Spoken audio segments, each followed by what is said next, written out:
Hi, I'm Stephanie, and this is Clara. And we're from Therapeutic, Oasis, and today we're talking about week 2 of our class, and week 2 focuses on O, which stands for Ohana. And Ohana is a term to describe the sense of connection that you feel within a community. And so Ohana refers to your partners, your family, your children. It could be your work friends, it could be church, it could be the city, the people in the city that you live within.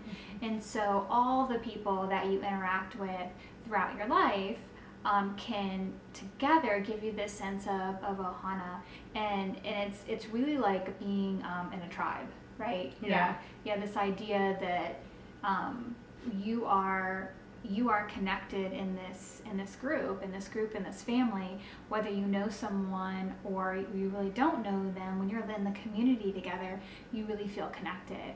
And so Ohana is this word that describes this sense of connection. So we've been thinking a lot about connection this week and relationships, and Stephanie's knows a lot of research about relationships and so what right. So when you're thinking about Ohana and you're thinking about relationships and connection, especially now during COVID when people are so disconnected, what things come to mind what comes to mind is a lot of the new research shows just how important relationships are, all types of relationships, even our friendships. So the research is showing that friendship actually helps the functioning and improves the functioning of our immune system, our cardiovascular health, our mental health, cognitive health, and even slows down the aging in our cells. Mm-hmm. Yeah. Okay. Can I have a shot of that? I know. Can I have a shot It's like it would be like a friendship pill. Right. So what I would like you to do is I want you to reflect on this question when you think about your relationships. And what do you need more of, or what do you need less of in order to feel this sense of connection? And so during this time where many of us are feeling disconnected, as we self-quarantine in our homes, maybe your needs have changed. So your needs, the things that you needed more or less of before COVID might be a little bit different from what you need now. So thinking about that, what do you need more of, or what do you need less of in order to have this sense of connection? And what we were talking about earlier, how you realize that you might be an extrovert. Yeah, or more on that line of introvert extrovert, because I'm feeling like I need more interactions. Yeah. And you're feeling okay. Yeah, which is fine. Fine. I mean, not really. I mean, I definitely, when we were teaching our Zoom class again this morning, I was excited today to know that we were going to get up and we were going to be on Zoom with our class, and I was going to, see their faces. So even though I'm more of an introvert and I do like my quiet time, I actually did need more connection today. So I noticed that, but not like what you're noticing, because I know you're noticing. You're like, oh, I want to, can I come over now? Yeah. So we actually are, because we're neighbors, so we're self-isolating together. Yeah. So for your sanity, together and apart. Yeah. But back to the Zoom group, it did feel like it's a little community, because now we're like in week 2 and we knew that they're all there to support each other, and there's people who feel like you, people who feel like me. So it is a nice way to connect. Mm-hmm. And so even in our Zoom group, we're able to start to cultivate this sense of connection, this sense of Ohana, that we're in it together. And so when we think about Ohana, I want to focus on 4 qualities of Ohana, and I base this off of True Love by Thich Nhat Hanh, which is a book that I love. I love teaching this book. And so he focuses on these 4 qualities that relationships have, and when they have these qualities, we really start to feel this sense of love, belonging, and connection. And so the first one is being present. So this idea that I am being present with this person in the relationship. The second is recognizing that someone else is present and being thankful that they're present for you. And the third one is about suffering. And so being able to say to someone that you are suffering, that you're experiencing suffering.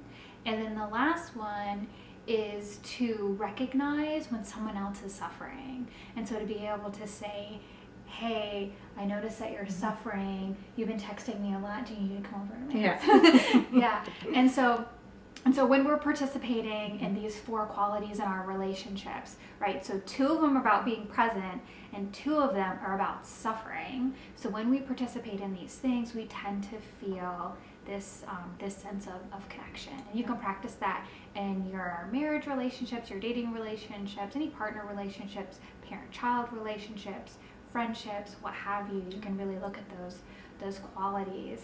And so we were thinking about the qualities of relationships and then the things, the traditions that we tend to communicate with people. Why do we communicate?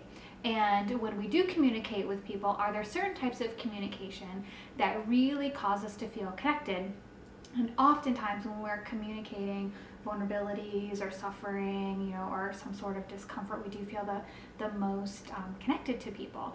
So we summarized 4 that we wanted to bring to you today when we would like you to think about practicing, and we linked them with these 4 qualities. So the 4 overarching types of traditions that we believe helps us to feel connected are number 1, giving. And so when we're giving, we're expressing this, I am present for you. Number 2, expressing gratitude. So we're saying, I see that you're present and I appreciate you. Number 3, bearing witness. So to be able to say, I see that you are suffering. And number 4, sharing suffering. So to be able to say, I am sharing suffering. Or to say that I am suffering. And so even when I was, just reading that, I was thinking about I'm seeing a lot of parents on Facebook right now, and they're just sharing how messy it is at home. The struggle. The struggle is real. The cat's out of the bag. There's no perfect parenting, and especially now that they're parenting, and teaching their kids at home. I really just love how parents are just being really messy and saying, like, this is how it is right now. And what I noticed throughout the week as I talk to other parents in sessions is that they're expressing this gratitude that they are seeing that people are going through this. They're actually thankful that people are saying that they're messy, and it's really making them feel like, okay, I'm gonna be okay. I've got this. And I think that's like the overarching thing that I keep hearing too, just in general, is that we're all in this together. We're all experiencing a version of self-quarantine and not being able to leave. So we're all experiencing the same thing, probably for the first time. Yeah, and I think that oftentimes people do experience similar things, but we just don't talk about it. Yeah. And so you don't get that sense of common humanity because you wouldn't know, or you assume that everybody else must be okay. It's just me. So again, giving, expressing gratitude, bearing witness, and sharing suffering. And so what we brought to you today is these ideas of how you can cultivate Ohana, the way to express these messages, and then where you're going to find these people.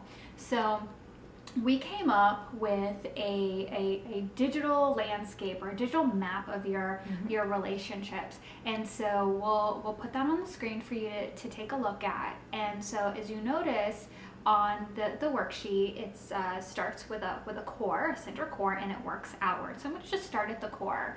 So in your core, and mind you that these are all based on this COVID right now. So all of these relationships are really looking at how can we digitally connect when we're keeping this social distance. So the center core in our personal is our personal contacts, and so you might notice that this category is defined by the presence of receptive and expressive communication. So these are people that you're talking to them, they're talking back at you, and you have met offline. So these are people that you know in person, and yet right now as you're disconnected, you're going to have to go to your telephone, you're going to have to go to your personal contact list, to your personal phone book, and look up their number and schedule Zoom meetings with them and FaceTime meetings with them and Google Hangouts and all of these tools that we can use, you'll be using to connect with these people. Perhaps they're in your house too, perhaps they're your neighbor, but just the important thing to remember in this category is that you have this expressive and receptive communication. Right. So this back and forth relationship with them. Mutual relationship. Yes, this is mutual relationship with them, yeah.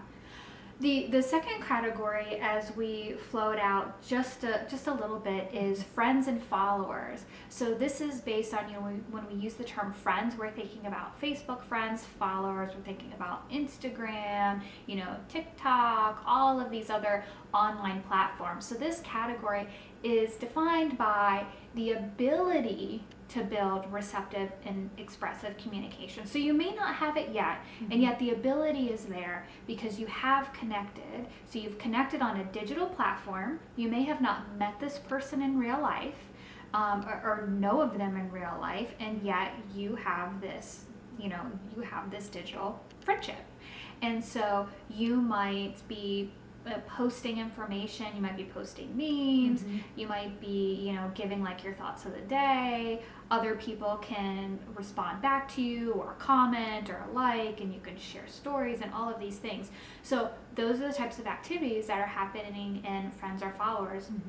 And so as we float out to the last category, the explore and feeds, and this is something that I don't really do a lot. It's just not my jam. So I'll tell you how I would define it, that this is a category where you're going to find your social media influencers, your company, maybe professional pages or artists, comedians, and you are receiving content. So in this category, it's really receptive content. Now you can like and share perhaps, and you might be able to make a comment on it, and yet you're not necessarily going to get that back and forth that you would get. So it's really just this receptive that you're receiving. And I know you, Steph, have.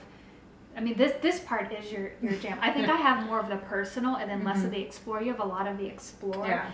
And tell us a little bit about. Because I find comedians and different things that make me laugh. It makes me feel like connected to the community. So, but a lot of it, you have to be mindful of that input in, right? So if I'm sitting and listening to a bunch of comedy podcasts all day, you make the joke like, "Oh, how are your friends doing?" Yeah. So I might know a lot about them, but they don't really know a lot about me or anything about me really. Yeah. So I always remind her that. I'm like, "Oh, well, have your friends talk to you?" Yeah. So that's where it's not mutual, right? Like I am getting a lot out of them, and you could say maybe they're getting a like or something out of me, but it's not really mutual, right? So we want to be mindful of that content of how much of that time are we spending, because that's not really 100% connecting. Right. Yeah. Yeah. So you want to have this balance of things on your digital landscape that offer you the opportunity to both get this receptive communication and this expressive communication.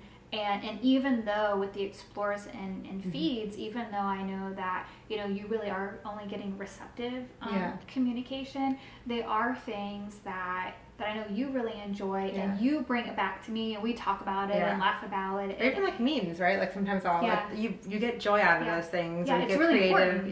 Yeah. And you get all kinds of these inspiration. Yeah, because these